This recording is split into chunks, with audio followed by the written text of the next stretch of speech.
Hola, ¿qué tal? Bendiciones, es un privilegio estar con ustedes de nuevo. Quiero compartirles una palabra de parte de Dios. Quiero hablarles acerca de 4 tipos de oración que nosotros encontramos en la Escritura. El día 15 de marzo, antes de empezar, el presidente Donald Trump declaró como Día Nacional de la Oración en los Estados Unidos. Aún los presidentes hoy en día reconocen el poder que hay en la oración cuando nosotros clamamos a Dios. El primer tipo de oración que te voy a compartir es la oración en lo secreto. Jesús habló de esta oración en el libro de Mateo en el capítulo 6. Dijo Jesús: cuando ores, entra en tu aposento, cerrada la puerta, ora a tu Padre que está en lo secreto, y tu Padre que ve en lo secreto te va a recompensar en público. Nosotros, al orar, el deseo principal de nuestro corazón debe de ser pasar tiempo con Dios y hablarle de lo más profundo de nuestro corazón. Y Jesús habló también en el libro de Mateo, en el capítulo 6, que cuando oremos no seamos como los hipócritas, que aman el orar en las sinagogas y en las esquinas de las plazas para ser vistos de los hombres. Esto no significa que no podamos nosotros orar en público. Más bien lo que Jesús quiso decir, que nuestra oración no debe de ser para impresionar a la gente. Nuestra oración debe de ser entre nosotros y Dios. Y quiero dar un ejemplo o ejemplificar esto con un suceso que vemos en la palabra con el rey Ezequías. Dice la Escritura que el rey Ezequías, un descendiente de David, se enfermó a punto de morir. Estaba prácticamente en su lecho de muerte y llega el profeta Isaías y le dice: ciertamente morirás y no vivirás. Y dice la Escritura que antes de irse el profeta Isaías le dice: ordena tu casa. O sea, prácticamente lo que el profeta Isaías le estaba diciendo es: arregla tu testamento porque vas a fallecer. Y se va el profeta Isaías, y lo que vemos en la palabra que hace el rey Ezequías es orar. Dice la Escritura que prácticamente en su lecho de muerte Ezequías ora a Jehová. Ora, dice, con gran llanto, con gran lloro, y su oración es escuchada, es recibida en el cielo.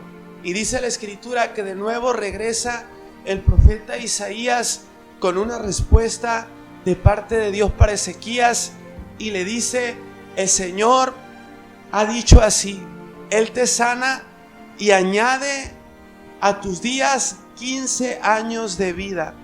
O sea que no solamente lo sanó, sino aparte le añadió el Señor a través de la oración 15 años más de vida a rey Ezequías. La oración tiene poder, la oración puede cambiar cualquier diagnóstico. Nosotros creemos en el poder de la oración. Sabemos que cuando nosotros clamamos a Dios, cosas poderosas suceden. El Señor dice en su palabra en Jeremías, en el capítulo 33, en el versículo 3: clama a mí, yo te responderé y te enseñaré cosas grandes y ocultas que tú no conoces. Este versículo de la Biblia es conocido por nosotros como el teléfono de Dios. La oración en lo secreto a nuestro Padre Celestial cambia las cosas. El otro tipo de oración que te quiero compartir es la oración intercesora, o también conocida como intercesión. ¿Y qué es intercesión? Es mediar por otro, es tomar la necesidad de otra persona como tuya. Y yo te quiero ejemplificar la intercesión con un suceso que nosotros encontramos en el libro de los Hechos, cuando el rey Herodes toma preso al apóstol Pedro, y dice la Escritura que lo encarcela, le pone diferentes custodios afuera de su celda para que no se fugase. Y al saber el pueblo de Dios de lo que estaba pasando el apóstol Pedro, al saber la iglesia, dice la Escritura que toda la iglesia, sin cesar, o sea, sin detenerse, hizo oración por el apóstol Pedro. Y la palabra de Dios dice que Dios escuchó la intercesión o la oración y envió un ángel para que sacase de la cárcel al apóstol Pedro. Porque hay poder en la oración, hay poder en la oración. De hecho, hay un canto que a mí me ha marcado en mi vida, en mi vida cristiana que dice: el poder del cristiano está en la oración. Esa es la oración intercesora. Es la oración que hizo Abraham también para que Dios no destruyera a Sodoma. Al finalmente Dios vino destruyendo a Sodoma, pero dice la Escritura que Dios rescató al sobrino de Abraham llamado Lot y toda su familia. Usted tiene que ponerse en la brecha. Usted tiene que orar por sus familiares. Usted tiene que orar por esta ciudad de Culiacán. Usted tiene que orar por este país. Es necesario que en este tiempo estemos intercediendo por lo que está sucediendo, porque la oración cambia las cosas. Hay poder cuando la iglesia ora, cuando la iglesia se postra delante de Dios. El Señor responderá desde los cielos. Dice la Escritura que Dios rescató al apóstol Pedro, que Dios libró a Lot y a su casa, porque hay poder en la oración intercesora. He buscado, dice el Señor en el libro de Ezequiel, en el capítulo 22, hombre alguno que haga vallado, que se ponga en la brecha, o sea que ore, que haga vallado. Un vallado es un muro.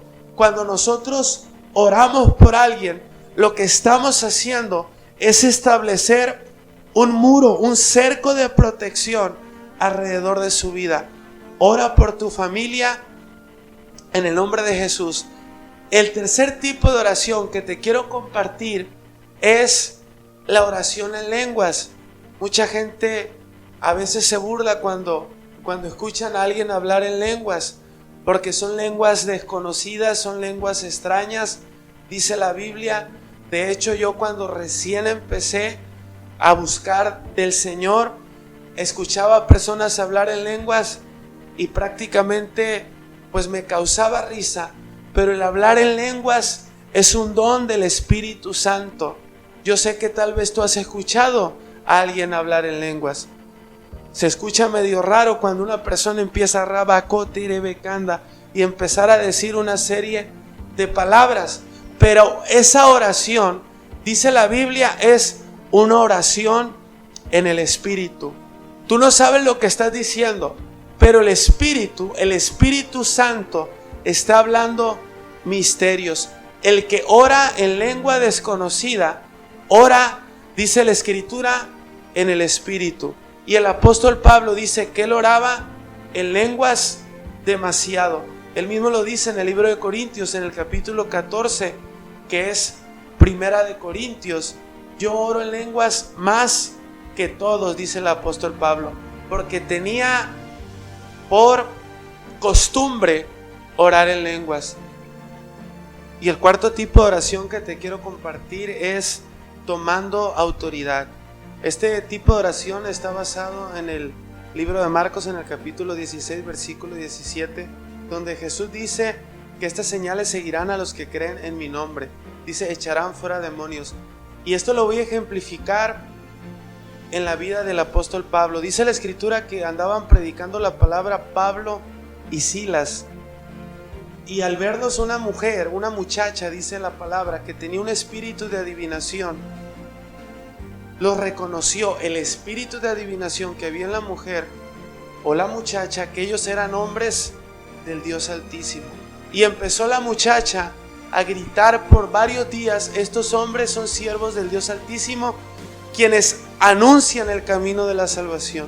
Y dice la Escritura que esto disgustó al apóstol Pablo, porque eran varios días ya lo que la muchacha lo hacía. Y lo que hace el apóstol Pablo es voltearse y decirle al espíritu que había en la muchacha: sal fuera en el nombre de Jesús. Y dice la Escritura que al momento que el apóstol Pablo hizo, ¿verdad?, ese tipo de oración, que es tomando autoridad o es una oración de guerra, dice la Escritura que el espíritu que estaba en la muchacha, el espíritu de adivinación, la dejó libre en el nombre de Jesús. También vemos este ejemplo cuando el pueblo de Israel sale de Egipto y quedan entre el desierto y el Mar Rojo. Dice la Escritura que Faraón se lanza porque ve al pueblo de Israel que estaba encerrado. Y dijeron, ¿verdad?, los egipcios, vamos a atacarlo. Faraón prepara todo el ejército, prepara los caballos, los carros de guerra, y van a atacar al pueblo de Israel. Y cuando el pueblo de Israel se da cuenta que a lo lejos vienen los egipcios, dice la escritura que ellos empiezan a temer. Y lo que hace Moisés, el caudillo o el encargado o el líder del pueblo de Dios, es clamar a Dios. Y en eso dice la escritura que el Señor le responde a Moisés: ¿por qué clamas a mí? Usa tu vara, usa la autoridad que yo he depositado en ti. Y dice la escritura que Moisés levanta su vara y el mar se divide en dos, el mar se parte en dos. ¿Por qué? Porque hay poder en la oración, hay poder en la oración de guerra, en la intercesión, en las lenguas, en el secreto. Hay poder en el nombre de Jesús. Y yo quiero terminar con esta cápsula, con esta palabra, bendiciendo tu vida. Yo quiero orar por ti. Quiero hacer una oración por ti. Yo no sé cuál sea tu necesidad, tu situación, por lo que estés pasando, pero quiero orar por todos aquellos que están viendo este video, porque voy a poner en práctica este principio. Padre, en el nombre de Jesús, yo oro, Señor, por todos aquellos que están viendo este video. Yo te pido, Señor, que si se encuentra alguno enfermo, sea sanado en el nombre de Jesús. Padre, también oro para que todo espíritu de temor, todo miedo, Señor, se desvanezca en esta hora, en el precioso nombre de Jesús. Que toda pesadez se vaya de tu casa ahora mismo. Es mi oración en el nombre de Jesús. También tomo la necesidad tuya como mía. Yo no sé cuál sea tu necesidad, pero oro al Padre para que tu oración, para que tu clamor sea contestado en el precioso nombre de Jesús. En el nombre de Jesús, todo muro, toda muralla, todo lo que te esté deteniendo, oro para que se caiga ahora en el nombre de Jesús de Nazaret. Declaro que tú avanzas, declaro que no te detienes, que sigues avanzando en el nombre de Jesús, que no hay poder humano, no hay infierno que te detenga. En el nombre de Jesucristo, en el nombre de Jesucristo, esa es mi oración. Amén. Dios te bendiga y seguimos adelante. Amén.